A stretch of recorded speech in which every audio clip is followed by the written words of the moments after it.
This story is titled, Learned That My Mother Made a Will, Leaving Everything to My Spoiled Brother. So I cut all ties and stopped her financial support. Hey everyone! Before we jump into today's video, big news. I've launched a new Reddit channel. This time, the background isn't Minecraft. It's Subway Surfers in a Christmas theme to match the season. Check it out, subscribe, and join the fun.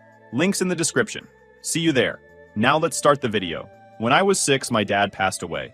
It's not something I talk about much because, honestly, I don't remember all the details. But the memory of that day is etched in my brain. It was a Saturday morning, and Dad was fixing the kitchen sink. I remember sitting on the floor, playing with my action figures, when he called me over. "Hey buddy, I need my little assistant," he said. That's what he always called me when he needed a hand. I grabbed the flashlight and stood next to him while he fiddled with the pipes. He was making jokes about how the sink had a mind of its own, and kept saying we'd go get ice cream after he was done. And then, out of nowhere, he froze. He just stopped moving, like someone hit pause. I thought he was joking at first. He was the kind of dad who always played little pranks on me, but then he fell over, and it wasn't a joke. I remember screaming for Mom. She came running in, saw him on the floor, and started shouting his name over and over. The rest of the day is kind of blurry. I remember the paramedics showing up and taking him away on a stretcher. I remember sitting on the couch, clutching my favorite stuffed bear, while Mom cried on the phone with someone. Later, I overheard her saying it was a brain aneurysm. I was too young to really understand what that meant, but I knew it was serious because Dad never came back. After Dad passed, it felt like our house went quiet. He was the loud one, the fun one. He'd always play music while making breakfast or crack silly jokes during dinner. Without him, the house just felt heavy. Mom tried her best, I guess. She went back to work, kept food on the table, and made sure I got to school on time. But she wasn't the same. She'd get snappy over little things, like if I left my toys out or spilled my juice. I started feeling like I had to be extra careful not to upset her. About a year later, Mom started going to this support group for widowed parents. At first, I didn't think much of it. She'd leave me with my grandma on Wednesday nights, and when she came back, she seemed calmer, like she'd had a chance to breathe. Then one day, she introduced me to Dan. He was someone she met at the group. Dan seemed nice enough. He was tall and soft-spoken, with a kind smile. He brought me a box of Legos the first time he came over, which definitely won me over for a bit. Mom seemed happier when he was around, and I figured if he made her smile again, then maybe it wasn't so bad. Within a year, they got married and Dan moved in. Things were okay for a while. Dan wasn't like my dad. He wasn't goofy or loud, but he was patient and tried to make an effort with me.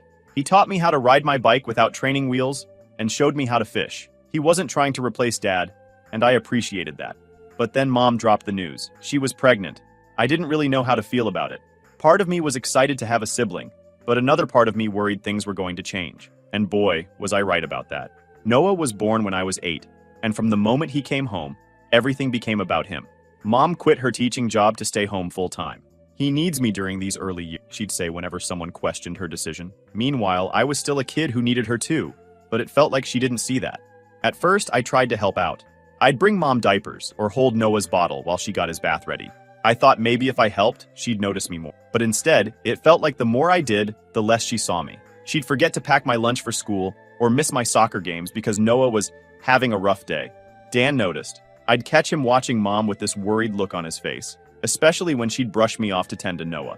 One night, when I was struggling with my math homework, he sat down beside me and said, "Sometimes people get so caught up in one thing that they forget about everything else. It doesn't mean they don't care." I wasn't sure if he was trying to comfort me or himself, but it stuck with me. As Noah got older, the imbalance became impossible to ignore. He could throw a tantrum in the middle of dinner, and Mom would rush to calm him down while the rest of us sat there awkwardly. If I dared to complain about anything, she'd snap, "He's just a baby. Be patient." It didn't matter that I wasn't a baby anymore, and still needed her attention too. By the time I was in middle school, I'd learned to keep my head down and stay out of the way.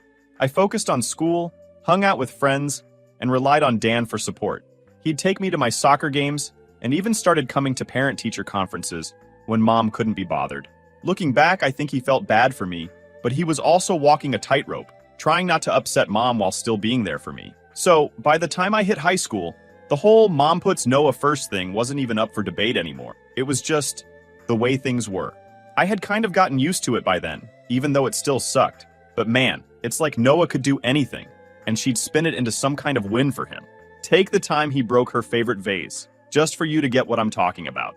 It was one of those fancy glass ones she used to keep on the dining table, He was running around, throwing a ball in the house, which, by the way, she had just told him not to do, and bam, there goes the vase. You know what she said? "Oh, he's just full of energy. That's what makes him so special."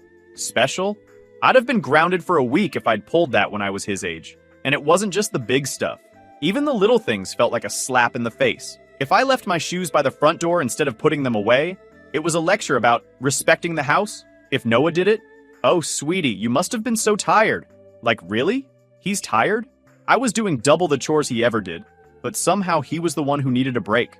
Dan noticed it too. He'd try to step in here and there, but it never went anywhere. One time, we were all at dinner, and Mom was hovering over Noah, cutting his food for him. Mind you, the kid was 9 at this point. Dan put his fork down and said, "Clara, you don't have to do that. He can cut his own chicken." You'd think he suggested sending Noah to boot camp the way Mom reacted. "He's just a kid, Dan. You're always so hard on him." Then she turned to me and said, "Mia, why don't you help your brother?" Like it was my job now. I pretended I didn't hear her and focused on my mashed potatoes. After that, Dan stopped pushing as much. I think he realized it wasn't worth the argument. Instead, he doubled down on supporting me. He started taking me to all my soccer practices and games, even when they were out of town. He'd cheer louder than any of the other parents, which used to embarrass me at the time, but now I'm grateful for it. Mom, on the other hand, barely showed up. "Noah has a dentist appointment," or "Noah wasn't feeling well," were her go-to excuses. Once, she actually said she didn't want to leave Noah alone with Dan, because he doesn't know how to handle Noah's sensitivities. Sensitivities. That word became her shield for everything Noah did, or didn't do. It wasn't just at home either. At school, I started noticing how different things were for me compared to other kids. My friends' parents would show up to their plays, bake cookies for their fundraisers, or at least remember what classes they were taking. Mom? She couldn't even tell you what grade I was in half the time. By time, I somehow became Noah's unofficial maid. If his room was messy, Mom would look at me and say, "Mia, be a dear and help your brother tidy up." Not ask. Tell. Like it was just expected. One time, I refused. I had a huge test the next day and was up to my ears in homework. I told her Noah could clean his own room, and she lost it. "He's still learning. Why can't you just help him out? You're his big sister. It's your job to guide him." My job? Since when was that my job? Dan stepped in that time. "Clara, she's not his maid. He's old enough to clean up after himself." Mom glared at him and said, "I knew it. You've always favored Mia over Noah." Dan threw his hands up and walked away. After that, I cleaned Noah's room just to avoid more drama, but I hated every second of it. High school was a mix of escape and more of the same. At school, I felt like I could breathe a little, but at home, it was the same routine. Noah was the center of the universe, and I was just there to keep things running. Graduation day came, and I was so excited to finally be done with high school. I scanned the crowd for Mom and Dan, and there was Dan, grinning ear to ear and clapping like I'd just won an Olympic medal. Mom was there too, but she kept checking her phone, probably texting Noah's babysitter. That night, Dan pulled me aside and handed me a folder full of college brochures. "You've got a bright future ahead, kid," he said. "Pick wherever you want to go. I'll make it happen." It was one of the best moments of my life. Of course, Mom wasn't happy. "What about Noah?" she asked when she found out. "He's going to need that money for his future." Dan didn't budge. "We'll figure it out when the time comes," he said. "Right now, this is for Mia." I chose a college a few hours away, not too far, but far enough that I could finally feel free. Moving day was bittersweet. Dan helped me carry my boxes up to my dorm room, cracking jokes the whole time. Mom didn't come because Noah was anxious about her leaving. As I hugged Dan goodbye, I realized he was the only one who ever truly had my back. I promised myself I wouldn't forget that. So, fast forward a few years after college, and I was finally starting to feel like I had my life on track. I had a decent job, worked hard, and after saving up for what felt like forever, I managed to buy my first apartment. I was so proud of how far I reached, and I wanted to celebrate, so I decided to throw a housewarming dinner and invite the whole family. I called Mom to let her know. "I'm finally hosting. I'll cook dinner. Dan, I'm even making your favorite lasagna." Dan sounded genuinely excited. "Wouldn't miss it for the world," he said. Then Mom chimed in, "Oh, honey, I don't think we can make it. Noah has plans that day." I paused for a second, trying to process that. Plans? Noah was 20 years old, jobless, and barely left the house. What kind of plans could he possibly have? "What plans?" I asked, trying not to sound too annoyed. "He's meeting some friends," she said vaguely, as if that explained everything. "You know how much he needs these social interactions." I couldn't help but laugh under my breath. "Okay, well, you and Dan can still come, right?"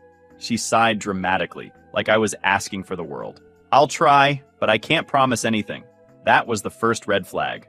The night of the dinner, Dan showed up on time with a plant.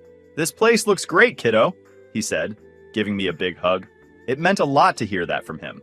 As for Mom and Noah, they didn't show. Not even a text. I wasn't surprised, but it still stung. Over dinner, Dan and I got to talking about everything going on back home. He didn't hold back, which was rare for him. Usually, he tried to keep things positive, but this time, he just let it all out. "Noah's 20 now," he said. "He's not in school, doesn't have a job, and spends most of his time gaming. I tried to get him into my construction company, just to give him some direction. But Clara wouldn't have it." "She said no?" I asked. Dan nodded. "Said it was beneath him. Can you believe that? Beneath him. He doesn't even want to try." I wasn't surprised. "So, what's the plan then? Just let him sit around forever?" "That's the thing," Dan said, his voice dropping like he didn't want to say it out loud. "I don't think Clara has a plan. She keeps saying he'll figure it out eventually, but when? He's already 20. Hearing all that made me feel even more validated about moving out and starting my own life. It also made me realize how much Dan had been carrying on his shoulders. He'd always tried to keep things together, but it was clear he was tired. A couple of years went by, and things didn't change much. Noah stayed at home, still jobless and unmotivated. Dan kept trying to nudge him towards some kind of direction, but nothing ever stuck. And then Dan was gone. It happened so suddenly. He collapsed at work one day, and by the time the paramedics got there, it was too late. Heart attack. The news hit me like a ton of bricks.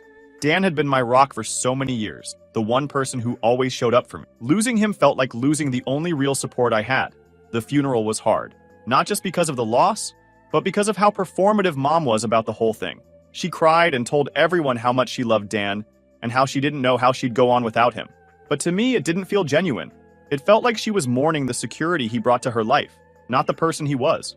Noah didn't even bother dressing properly for the funeral. He showed up in a hoodie, his face buried in his phone half the time. Mom made excuses for him, of course. "He's processing his grief in his own way," she said, like that made it okay. Standing there at Dan's grave, I couldn't help but feel like history was repeating itself. Another father figure gone too soon. Another funeral filled with empty words. And once again, I was left to figure things out on my own.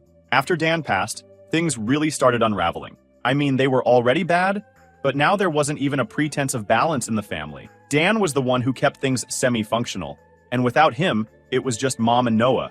And somehow I wanted to help, but I don't know how I got roped into it. It started with Mom calling me about little things. First, it was the leaking roof. Then the washing machine broke. Then Noah needed some new educational materials, which turned out to be gaming equipment. I brushed it off at first. Grief does weird things to people, right? But the calls got more frequent, and every time it ended with, "We just need a little help." At first, I'd send $200 here, $300 there. Nothing crazy, but it added up. And of course, every time I helped, Mom would go on about how grateful she was and how Noah was working so hard to figure things out. That's when I should have known. Noah figuring things out was code for him doing absolutely nothing while I picked up the slack. One day, Mom called in tears. "Mia, I don't know what we're going to do. The bills are piling up, and Noah's trying his best. But we just can't make ends meet." Her voice cracked like she was on the verge of a full breakdown. I felt bad. Despite everything, she's still my mom, So I asked her how much she needed. $1,500 a month would cover everything, she said, like it was no big deal. Back then I thought $1,500 a month? That's not chump change, especially not for me. But then I thought about Dan. He'd always stepped up for me, and I felt like this was my chance to repay him, even if he wasn't around to see it. So I set up an automatic transfer.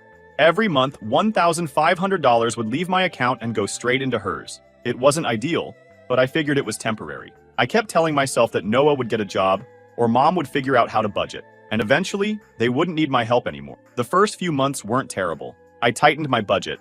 No eating out, no splurging on things like clothes or vacations. It wasn't fun, but I managed. Every time I saw the deduction hit my bank account, I told myself I was doing the right thing. Family helps family, I kept repeating, even though I was starting to feel more like a bank than a daughter. Then things started to get weird. One weekend, I decided to visit. It had been a while since I'd been back to the house, and I figured it'd be nice to see everyone. When I pulled up, the place looked rough. The yard was overgrown, the paint on the shutters was peeling, and there was a pile of junk by the garage that looked like it hadn't been touched in years. I walked inside, and it wasn't much better. The living room was a complete chaos with this musty smell, like no one had bothered to clean in weeks. Mom was sitting on the couch, clipping coupons while Noah was sprawled out on the recliner, glued to his game console. "Hey," I said, setting down the groceries I'd brought. Mom looked up and smiled. "Oh, Mia, it's so good to see you." Noah barely glanced my way. We chatted for a bit, and I asked how things were going. Mom went on about how Noah was applying to jobs and exploring his options, which basically meant he was still doing nothing. I asked if he'd gotten any interviews, and she quickly changed the subject, which told me everything I needed to know. Later, I pulled Mom aside and asked her point blank, "Where's the money going?" "What do you mean?" she asked, feigning innocence. "I'm sending you $1,500 a month, but this house looks worse than ever. The bills should be covered, right? So why does it look like no one's doing anything?" She sighed, like I was being unreasonable. "Mia, it's not just about the bills. Noah has needs, you know? He's been under a lot of stress, and I've been trying to make things easier for him." "Stress from what?"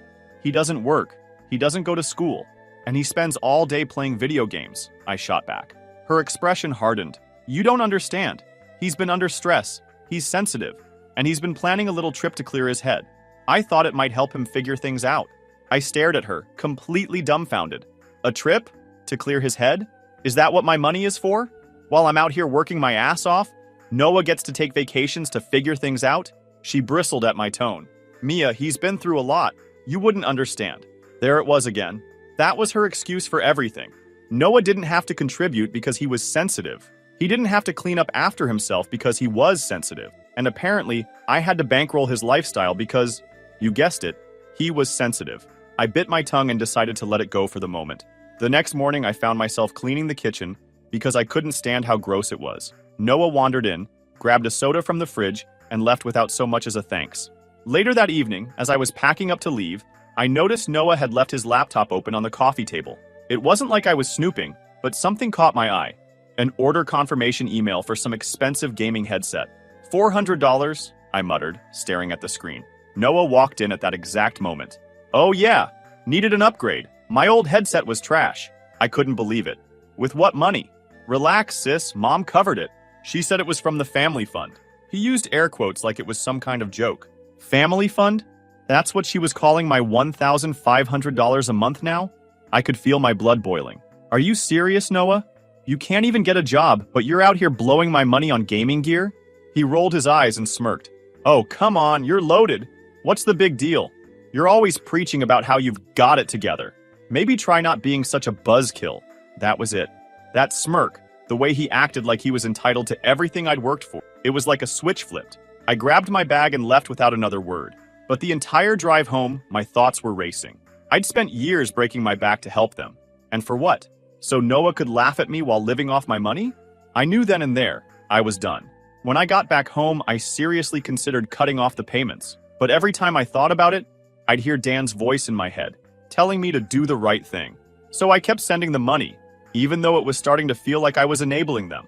The final straw came when I ran into my aunt at the grocery store of all places. I hadn't seen her in a while, so I waved and walked over, ready for the usual small talk. But the moment she looked up from her cart and saw me, I could tell something was off. She hesitated, her smile not quite reaching her eyes, and I could almost see her debating whether to say what was on her mind. "Mia," she said hesitantly, "I need to talk to you about something." "Sure, what's up?" I figured it was going to be some family gossip or maybe a rant about her neighbor. What I wasn't expecting was what she said next. "I'm sure she didn't tell you, but your mom's been talking about her will," she started cautiously, glancing around the aisle like someone might overhear. "She told everyone at dinner the other night that she's leaving everything to Noah." I froze. "Wait, what? Everything?" "Yeah," she said, shifting uncomfortably. "The house, her savings, even Dan's tools. Everything. She said she doesn't think you need anything because you're so independent. And Noah, well, you know how she is with him. She thinks he needs it more." I couldn't believe what I was hearing. I laughed, but not because it was funny. It was the kind of laugh you do when you're so stunned you don't know what else to do. "Are you serious? After everything I've done for her? After all the money I've sent?" "I know," Carol said quickly, her hands up like she was trying to calm me down. "That's why I'm telling you. It didn't sit right with me. I mean, everyone at the table was kind of shocked when she said it. She even mentioned that Dan's workshop tools. She's giving them to Noah too," I interrupted. "She said it's part of the house," my aunt said. I thought you should know. You've done so much for her, Mia, and it's not fair. I don't know what she's thinking." I felt like I couldn't breathe for a second. It wasn't about the money or the stuff.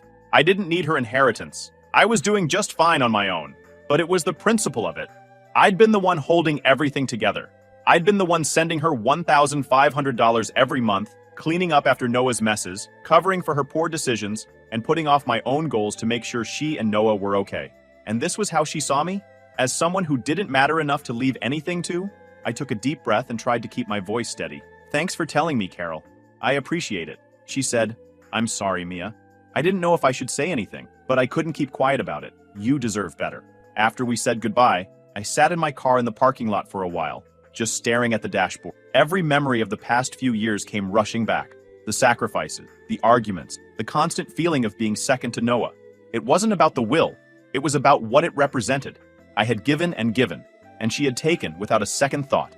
As I sat there in my car, everything started to click into place. This wasn't just about the will or the money. It was about respect, or the lack of it. I'd spent years bending over backward for Mom, sacrificing my own peace and stability to support her and Noah. And for what? To be brushed aside like I didn't matter? To have my efforts and sacrifices erased because I was independent enough? The realization hit me like a freight train. No matter how much I gave, it was never going to be enough for her. I'd always come second to Noah in her eyes, and if that's how she wanted it, fine. But I wasn't going to keep playing along in a game that was rigged against me from the start. So I did what I'd been too scared to do for months. I opened my banking app, stared at the recurring transfer for a long moment, and hit cancel. Watching that little confirmation pop up on the screen felt like a breath of fresh air and a storm brewing at the same time. Relief and panic fought for control. I knew what I'd done was right. I wasn't going to be their ATM anymore. But a part of me couldn't help wondering what kind of fallout I'd just unleashed. What would Mom say when she realized the gravy train had stopped? Would she call crying, blaming me for ruining their lives? Or would she lash out, accusing me of being selfish and ungrateful? I didn't know, but a small, bitter part of me was ready for the explosion. After everything she'd said and done, I wanted to hear her reaction. I wanted her to feel, even for a second, how unfair it had been to take me for granted all these years. I didn't have to wait long. The next morning, my phone started blowing up. First, it was a text from Mom. The money didn't come through. Is there a problem with the bank? I stared at the screen, a mix of satisfaction and nervous energy building in my chest. There it was, the moment I'd been waiting for. The ball was in my court now, and for once I wasn't going to play by her rule. I replied, already gearing up for the inevitable showdown. No problem with the bank. I canceled the payments. Her response came almost immediately. You what? How could you do this to us? We're counting on that money, Mia. Do you even care about your family anymore? I took my time typing back, knowing this would drive her crazy. Oh, I care about my family, Mom. That's why I'm no longer funding your retirement plan for Noah. I've done enough. She called instantly. I let it ring twice before answering, keeping my tone breezy. Hi, Mom. What's up? What's up? She shrieked. You're cutting us off? After everything I've done for you? Oh, you mean like prioritizing Noah's every whim and cutting me out of the will? I shot back. Yeah, I'm really feeling the love. Mia, it's not about love, she snapped, already switching to her victim voice. It's about need. Noah is struggling and you're doing fine. You don't need the money. I couldn't help but laugh. Oh, he's struggling? Is that why he's planning a trip to clear his head? Must be nice to take a vacation while I'm out here working my ass off. She gasped. That's not fair. Noah has been under so much pressure. He deserves a break. Pressure? I said. From what? His grueling Call of Duty schedule? She went on full drama mode. Mia, you're tearing this family apart. Families help each other in hard times. You're abandoning us. I leaned back in my chair, grinning. Mom, let's be real. I've been the one holding this family together for years. You cut me out of the will like I don't even matter. And now you expect me to keep playing ATM for Noah? Nah, I'm good, she exploded. You're ungrateful. After everything I've done for you, this is how you repay me? You've always been jealous of Noah. That's what this is really about, isn't it? Jealous, I repeated, pretending to think about it. Oh yeah, Mom, I'm super jealous. Who wouldn't want to be a 22-year-old man-child living off his sister's money? Truly inspiring. She started yelling again, cycling through every guilt-inducing phrase in her arsenal. You're selfish! Heartless bitch! You're going to regret this when you're older. I waited for her to run out of steam. Then, with the calmest voice I could muster, I said, Mom, I'm sorry you feel that way, but I'm done. If Noah needs help, he can figure it out himself. I'm not his safety net anymore. Her final words were a scream. If you hang up this phone, don't bother coming back. Okay, I said simply, and hung up.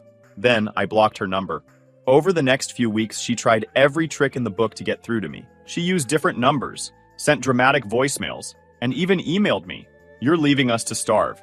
Noah is planning a trip to clear his head. How could you ruin this for him?" I couldn't help but laugh every time.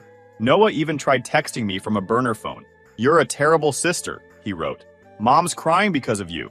Fix this, or we're done." I replied just once, "Get a life, Noah." Then I blocked him too. It's been 6 months since that call. And honestly, I feel like a completely new person. That $1,500 a month I used to send, it's sitting in my savings account now, under my name, building towards something that actually matters, my future. I'm finally making real progress on buying a house for me. I don't know how Mom and Noah are doing, and I don't care. I cut them off completely. No calls, no texts, nothing. I blocked them everywhere, and honestly, I don't want a life with them in it anymore. They made their choice, and I've made mine. For the first time, I don't feel guilty about putting myself first. The other day, I drove past a strip mall with a help wanted sign in the window of some burger place. For half a second, I thought about snapping a picture and sending it to Noah just to be petty. But then I remembered I'm done wasting energy on them. I smiled, kept driving, and enjoyed the quiet, knowing their problems aren't mine anymore. Thanks for reading, guys. If you were in my place, would you take the move of cutting your family off completely? I feel like it was the right move, but I wouldn't mind hearing your take.